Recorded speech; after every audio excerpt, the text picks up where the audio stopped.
नमस्कार बंधुरा सोनाई फूड कुकिंगे आपनादेर अनेक अनेक स्वागत। आज चले एसेछि एकटी रेसिपि निये। तो देखुन आज आमी गरम तेलेर मध्य कारी पाता ओ बादाम दिये एकटी रेसिपि तैरी करे देखाबो। तो चलुन रेसिपिटा शुरू करी।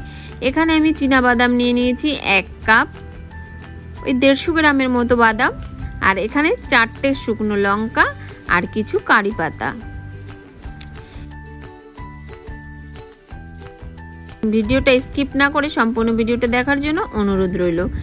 এবার আমি প্লেটটা সরিয়ে রেখে এদিকে নিয়ে নিয়েছি চিড়ে। এখানে আমি 300 গ্রাম চিড়ে নিয়েছি, আর চিড়েটা ঝেড়ে নিতে হবে বা চেলেও নিতে পারেন, যেহেতু চিড়েতে অনেক নোংরা থাকে। তো এদিকে কড়াইতে আমি তেলটা গরম করে নিয়েছি আগের থেকে, বাদামটা দিয়ে দিচ্ছি। তো দেখুন বাদামটা দেওয়ার সঙ্গে সঙ্গে উপর দিয়ে কত বাবল বের হচ্ছে। তো এইভাবে আমি বাদামটা অনবরত একটু নেড়ে নিচ্ছি। এবার আমি কিছু কারি পাতা আর 4টে শুকনো লঙ্কা তেলের উপর হালকাভাবে ধরছি। আওয়াজেই বুঝতে পারছেন কতটা ফুটছে।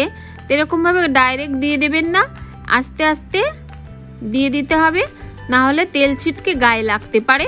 তো এইভাবে আমি গ্যাসের ফ্লেমটা কিন্তু মিডিয়াম করা আছে।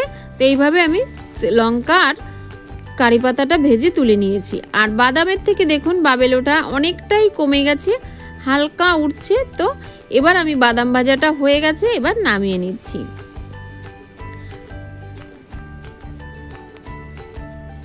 এবার গ্যাসের ফ্লেমটা বাড়িয়ে দিয়ে আমি এইখানে 1.5 বাটি চিড়ে দিয়ে দিচ্ছি। তো চিড়েটা দেওয়ার সঙ্গে সঙ্গে কতটা ফুলে ফুটছে দেখেই বুঝতে পাচ্ছেন। তো এরকম ফোঁটা বন্ধ হয়ে গেলে বুঝতে পারবেন চিড়েটা ভাজা হয়ে গেছে। এবার আমি ছাঁকনি দিয়ে তুলে নিচ্ছি। ওই 30 থেকে 40 সেকেন্ড মতো সময় লাগবে। তারপর একটা কাগজের উপর চিড়ে ভাজাগুলো আমি নামিয়ে নিচ্ছি। তা আবারও দিয়ে দিচ্ছি তেলের মধ্যে চিড়ে। তো দেখুন এইভাবেই ফুটে উঠবে প্রথমে, তারপর ফোঁটা বন্ধ হয়ে গেলে এইভাবে ছাঁকনি দিয়ে আপনারা তুলে নিতে পারেন। তো এইভাবে আমি তুলে আবারও নামিয়ে নিচ্ছি। তো এবার প্লেটের উপর যে কারি পাতা আর শুকনো লঙ্কাটা, তার থেকে আমি কারি পাতাগুলো ছাড়িয়ে শীষগুলো ফেলে দিচ্ছি। আর আজ যদি আমার চ্যানেলে নতুন কোনো বন্ধু ভিডিওটা দেখে থাকো, ভিডিওটা ভালো লাগলে অবশ্যই চ্যানেলটি সাবস্ক্রাইব করে পাশে থাকা বেল বাটনটি ক্লিক করে নেবেন। এবার প্লেটে আমি চিড়ে ভাজাটা কাগজের উপর থেকে তুলে নিচ্ছি। এবার উপর দিয়ে দিয়ে দিচ্ছি বাদাম ভাজা। তো এবার কারি পাতা শুকনো লঙ্কা দিয়ে আমি ভালো করে উপরে দিয়ে দিচ্ছি। এবার আমি এর উপর দিয়ে আমি কিছুটা বিট নুন ছড়িয়ে দিচ্ছি। বিট নুনটা দিয়ে আমি 2 হাত দিয়ে ভালো করে মিশিয়ে নেব। আশা করছি এই রেসিপিটা আপনাদের ভালো লাগবে।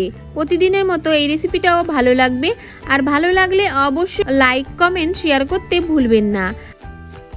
আর ভালো লাগলে বাড়িতে অবশ্যই একবার হলেও তৈরি করবেন। এবার আমি একটা জারের মধ্যে চিড়ে ভাজাগুলো নামিয়ে নিচ্ছি। তো এইভাবে আপনারা 1 মাস মতো সংরক্ষণ করে খেতে পারবেন। আবার দেখা হচ্ছে নতুন কোনো রেসিপি নিয়ে। ততক্ষণ ভালো থাকবেন, সুস্থ থাকবেন।